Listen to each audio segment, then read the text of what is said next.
At his father's funeral, his own brother handed him an eviction notice for their childhood home. The crisp, white envelope felt alien in Liam's hand, a cold intrusion against the backdrop of hushed condolences and the cloying scent of lilies. David, older by 10 years and colder by a lifetime, did not meet his eyes. "The lawyer said it's cleaner this way," he muttered, his voice a low rumble of efficiency. "The will is clear. The house is mine. You have 30 days. Liam stared at the paper, the legal jargon swimming before his eyes. It was not just a house, it was the worn patch on the stairs where they dropped a toy train, the height chart penciled on the kitchen doorframe, the faint smell of his father's pipe tobacco that clung to the curtains. He looked from the heartless document to his brother's face, searching for a flicker of shared grief, of shared history. He found only the impassive gaze of a businessman closing a deal. His first instinct was to scream, to tear the paper to shreds and throw it back in David's face. Instead, a choked whisper escaped his lips. "Why?" David finally looked at him, a muscle twitching in his jaw. "Because Dad knew I'd take care of it. He knew I would not let it fall into disrepair. He wanted it protected." The words were a slap, implying Liam was a liability, a threat to their father's legacy. That night, sitting in his father's favorite armchair, Liam made his choice. He would not fight. Fighting meant lawyers, accusations, and turning their family's memory into a public spectacle. If this was his father's final wish, however cruel it seemed, he would honor it. He would leave. He began packing a single box of sentimental items, his father's worn gardening gloves, a framed photo of them as boys, a tarnished silver locket. As he reached for a small, leather-bound journal on the nightstand, David appeared in the doorway. "What are you doing?" he asked, his voice sharp. "Just a few of Dad's things," Liam stammered. David walked over and took the journal from his hand. "No. The will states the house and its contents are mine. You will leave with your clothes and nothing else." The 30 days passed in a blur of numb disbelief. Liam moved onto a friend's couch, the box of his father's things, which he managed to sneak out under a pile of clothes, tucked safely under the bed. Every attempt to build a new foundation felt like trying to build on quicksand. Job interviews were disastrous, his grief was a heavy cloak he could not take off, and his answers were hollow and distracted. His friends were kind, but their pity was a constant reminder of how much he had lost. He felt like a ghost haunting the edges of other people's lives. One afternoon, driving past his old street, he saw it. A large, garish for sale sign was hammered into the front lawn, the lawn their father had spent decades perfecting. Below the agent's name, a smaller sign read, "Prime for redevelopment." David was not protecting their home, he was liquidating it. The betrayal was a physical blow, knocking the air from his lungs. The spiral steepened. The friend whose couch he was on was moving in with his girlfriend, and there was no room for Liam.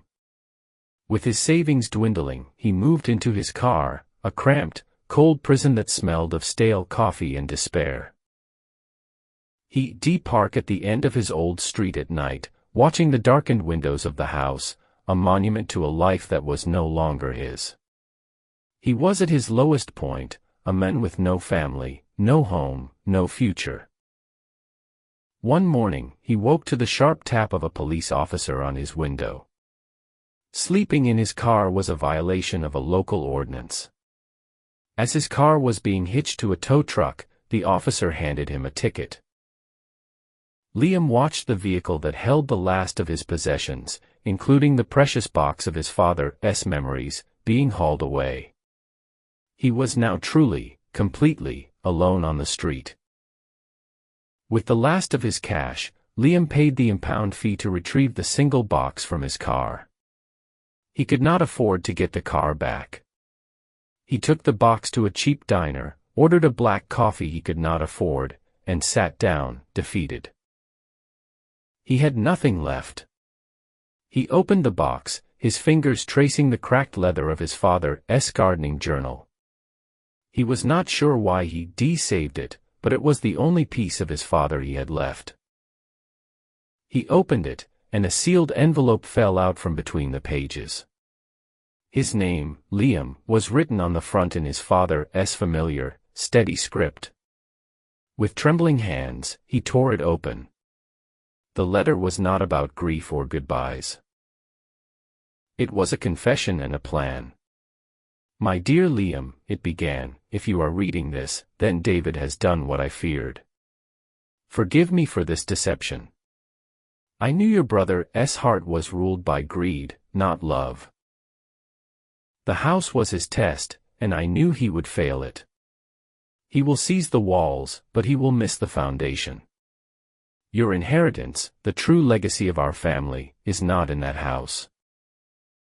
It is buried where our story began, beneath the roots of the old oak we planted together. It is waiting for you." Hope, fierce and blinding, surged through Liam for the first time in months. He had a purpose. That night, under the cover of darkness, he slipped over the back fence of his old home. The garden was already overgrown, neglected. He found the old oak and began to dig with his bare hands, the soil cool and familiar. His fingers soon struck something hard, a small, metal lockbox. As he pulled it from the earth, the yard was flooded with blinding light. "Looking for something?"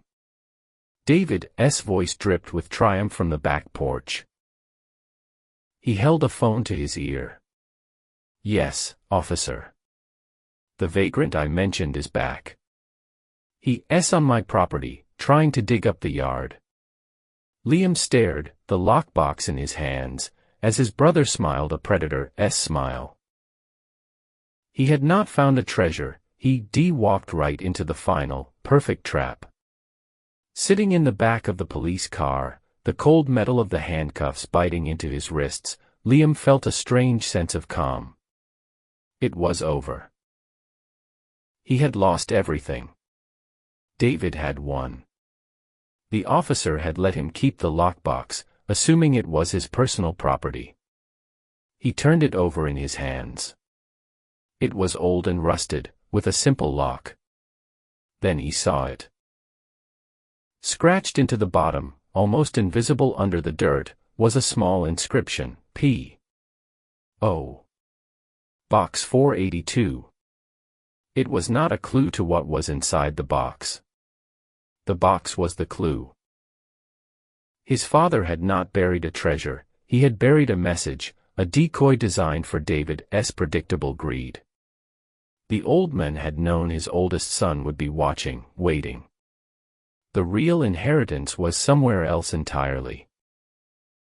Using his one phone call, Liam did not call a lawyer. He called Mr. Abernathy, his father's old friend and attorney, a man he had not thought to contact in his grief. He explained the box, the inscription, the P.O. box number. There was a long pause on the other end of the line, followed by a soft chuckle. "Your father," Abernathy said, "was always 10 steps ahead of everyone." While David was triumphantly prying open the decoy box in front of the police to find nothing but a single, rotted acorn and a note that read, "You see not grow a forest from a poisoned seed, Mr. Abernathy was opening a safety deposit box.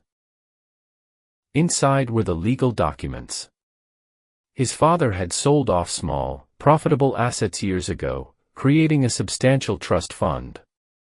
He had also purchased a beautiful, 5-acre plot of fertile land in the next county over. It was all in Liam's name, finalized a month before his father's death.